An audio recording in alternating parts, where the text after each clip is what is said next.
Hi friends, ಇವತ್ತು ಯಾವುದೇ ಮಸಾಲೆ ರುಬ್ಬದೆ ಯಾವುದೇ ಮಸಾಲೆ ಹಾಕದೆ ಕ್ಯಾಪ್ಸಿಕಮ್ ಮತ್ತು ಆನಿಯನ್ ಬಳಸ್ಕೊಂಡು ಒಂದು ಒಳ್ಳೆ ಪಲ್ಯ ಮಾಡಿ ನೋಡೋಣ. ಅದು ಚಪಾತಿ, ಪೂರಿ ಮತ್ತು ಅನ್ನ ಎಲ್ಲದಕ್ಕೂ ಚೆನ್ನಾಗಿರುತ್ತೆ ಫ್ರೆಂಡ್. ಓಕೆನಾ? ಸೊ ಅದಕ್ಕೆ ನಾನು ಈರುಳ್ಳಿ ತೊಗೊಂಡಿದ್ದೀನಿ. ಒಂದು ದೊಡ್ಡ ಈರುಳ್ಳಿನ ಹೀಗೆ ಅಡ್ಡಡ್ಡವಾಗಿ ಕಟ್ ಮಾಡ್ಕೊಂಡಿದ್ದೀನಿ ಫ್ರೆಂಡ್. ಓಕೆನಾ? ಎಳೆ ಎಳೆ ಕಾಣಿಸ್ತಾ ಇದೆಯಲ್ಲ, ಆ ರೀತಿಯಾಗಿ ಕಟ್ ಮಾಡ್ಕೊಂಡಿದ್ದೀನಿ ನೋಡಿ, ಈ ರೀತಿಯಾಗಿ. ಓಕೆ, ಸೊ ಈ ರೀತಿಯಾಗಿ ಕಟ್ ಮಾಡ್ಕೊಂಡ್ರೆ ಪಲ್ಯ ಒಂದು ರೀತಿ ಚೆನ್ನಾಗಿ ರುಚಿ ಅನಿಸುತ್ತೆ.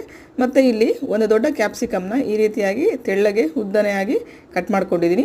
ಅದಕ್ಕೆ ಶೇಂಗಾ ಪೌಡರ್ ಹಾಕೋತಾ ಇದ್ದೀನಿ. ಶೇಂಗಾ ಪೌಡರ್ ಅಂದರೆ ಶೇಂಗಾ ಹುರಿದ್ಬಿಟ್ಟು ಮಾಡ್ತಾರಲ್ಲ ಆ ಪೌಡರು. ಸೊ ಸ್ವಲ್ಪ ಧಾರಾಳವಾಗಿ ಶೇಂಗಾ ಪೌಡರ್ ಹಾಕಿ, ಯಾಕೆಂದರೆ ಅದೇ ತುಂಬ ರುಚಿಯಾಗಿ ಕೊಡೋದಿಲ್ಲಿ. ಮತ್ತು 1 ಸ್ಪೂನ್ ಆಗುವಷ್ಟು ಕಡಲೆ ಹಿಟ್ಟನ್ನು ಹಾಕ್ತಾಯಿದ್ದೀನಿ ಫ್ರೆಂಡ್. ಶೇಂಗಾ ಪೌಡರ್ ಹಾಕೋದ್ರಿಂದ ರುಚಿ ಅಂತೂ ತುಂಬ ಚೆನ್ನಾಗಿರುತ್ತೆ. ಮತ್ತು ಇಲ್ಲಿ ಸ್ವಲ್ಪ ಕಸೂರಿ ಮೇಥಿ ಹಾಕ್ತಾಯಿದ್ದೀನಿ. ಒಳ್ಳೆ ಒಂದು ಘಮ ಕೊಡುತ್ತೆ, ಒಂದು ಒಳ್ಳೆ ಫ್ರಾಗ್ರೆನ್ಸ್ ಇರುತ್ತೆ. ಓಕೆನಾ? ಹಾಗಾಗಿ ಮತ್ತು ರುಚಿಗೆ ತಕ್ಕಷ್ಟು ಉಪ್ಪು ಹಾಕ್ಕೊಳ್ಳಿ. ಓಕೆನಾ? ಸೊ ಉಪ್ಪು ನೋಡೋ ಹಾಕ್ಕೊಳ್ಳಿ. ಮತ್ತು ಅಚ್ಕಾರದ ಪುಡಿ ಹಾಕ್ತಾಯಿದ್ದೀನಿ ನಾನಿಲ್ಲಿ. ಖಾರ ಎಷ್ಟು ಬೇಕೋ ಅಷ್ಟು ನೋಡಿಕೊಂಡು ಖಾರದ ಪುಡಿ ಹಾಕ್ಕೊಳ್ಳಿ. ಓಕೆನಾ? ಸ್ವಲ್ಪ ಇದು ಯಾಕಂದರೆ ಮೊಸರಲ್ಲಿ ಹಾಕೋದ್ರಿಂದ ಸ್ವಲ್ಪ ಖಾರದ ಪುಡಿ ಚೆನ್ನಾಗಿ ಹಾಕೋದು ಓಕೆ ಅನಿಸುತ್ತೆ. ಆಮೇಲೆ 1ರಿಂದ 2 ಚಿಟಿಕೆ ಆಗೋವಷ್ಟು ಅರಿಶಿಣ ಮತ್ತು 1 ಟೇಬಲ್ ಸ್ಪೂನ್ ಆಗೋವಷ್ಟು ಎಣ್ಣೆ. ಆಮೇಲೆ ಧನಿಯಾ ಪೌಡ್ರ್ ಕೂಡ ನೀವು ಹಾಕ್ಕೊಳ್ಳಿ. ನಾನು ಸ್ಕಿಪ್ ಆಗಿದೆ ಅನಿಸುತ್ತೆ ಇಲ್ಲಿ. ಇದೆಲ್ಲ ಹಾಕ್ಕೊಂಡು ಚೆನ್ನಾಗಿ ಮಿಕ್ಸ್ ಮಾಡ್ಕೊಳ್ಳಿ ಫ್ರೆಂಡ್. ಓಕೆನಾ?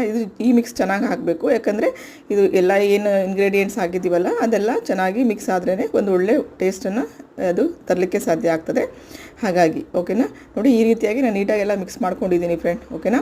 ಸೊ ಇನ್ನೊಂದು ಕಡೆ ನಾನು ಬಾಣಲಿಯಲ್ಲಿ ಒಂದು 2 ಟೇಬಲ್ ಸ್ಪೂನ್ ಆಗೋವಷ್ಟು ಎಣ್ಣೆ ಇಟ್ಕೊಂಡಿದ್ದೀನಿ. ಎಣ್ಣೆ ಅದು ಕಾದ್ಮೇಲೆ, ಸ್ವಲ್ಪ ಹೀಟ್ ಆದಮೇಲೆ ಅದಕ್ಕೆ ಒಂದು ಸಾಸಿವೆ, ಜೀರಿಗೆ ಹಾಕಿ ನಂತರ ನಾವೇನು ಕಲಿಸ್ಕೊಂಡಿರ್ತೀವಲ್ಲ ಆ ಮಿಕ್ಸ್ಚರ್ನ ಹಾಕ್ತಾಯಿದ್ದೀನಿ ಫ್ರೆಂಡ್ ಇಲ್ಲಿ. ಓಕೆನಾ? ಇದಕ್ಕೆ ಈಗಲೇ ನೀರು ಹಾಕೋದು ಬೇಡ, ಸ್ವಲ್ಪ ಹಿಂಗೆ ಬಾಡಿಸ್ಕೋಬೇಕು. ಓಕೆನಾ? ತುಂಬ ನೀರು ಹಾಕೋದು ಬೇಡ ಫ್ರೆಂಡ್. ಸ್ವಲ್ಪ ಒಂದು ಅರ್ಧ ಕಾಫಿ ಲೋಟದಲ್ಲಿ ಅರ್ಧ ಲೋಟ ನೀರು ಹಾಕ್ಕೊಂಡ್ರೆ ಸಾಕಾಗುತ್ತೆ. ಸೊ ಇದೆಲ್ಲ ಸ್ವಲ್ಪ ಡ್ರೈ ಆಗಬೇಕು, ಸ್ವಲ್ಪ ಚೆನ್ನಾಗಿ ಸಾಫ್ಟಾಗಿ ಬೇಯಬೇಕಾಗ್ತದೆ ಫ್ರೆಂಡ್ ಇದೆಲ್ಲ. ಓಕೆನಾ? ನೋಡಿ, ಈ ರೀತಿಯಾಗಿ ಆಗಿದೆ ನೋಡಿ. ಸೈಡಲ್ಲೆಲ್ಲ ಸ್ವಲ್ಪ ಎಣ್ಣೆ ಬಿಟ್ಕೊಡ್ತಾ ಇದೆ. ಓಕೆನಾ? ಸೊ ಆಗಾಗ ಸ್ವಲ್ಪ ಕೈ ಆಡಿಸ್ತಾ ಇರಬೇಕು, ಯಾಕಂದರೆ ನಾವು ಶೇಂಗಾ ಪೌಡ್ರೆಲ್ಲ ಹಾಕಿರ್ತೀವಲ್ಲ ಅದು ತಳಕ್ಕಂಟ ಚಾನ್ಸಸ್ ಇರುತ್ತೆ. ಓಕೆನಾ? ಸ್ವಲ್ಪ ಕೊತ್ತಂಬರಿ ಕೂಡ ಹಾಕ್ತಾಯಿದ್ದೀನಿ ಫ್ರೆಂಡ್. ಓಕೆನಾ? ಒಳ್ಳೆ ರುಚಿಯಾಗಿರೋವಂಥ ಪಲ್ಯ ಇದು. ಇವನ್ ನಾನು ಕೂಡ ಮಾಡಿ ನೋಡಿದೆ. ಸೊ ಫ್ರೆಂಡ್, ಮತ್ತು 1 ಕಪ್ ಆಗೋವಷ್ಟು ಕರ್ಡ್ನ ನಾನು ಕಡ್ದಿಟ್ಕೊಂಡಿದ್ದೀನಿ ಇಲ್ಲಿ.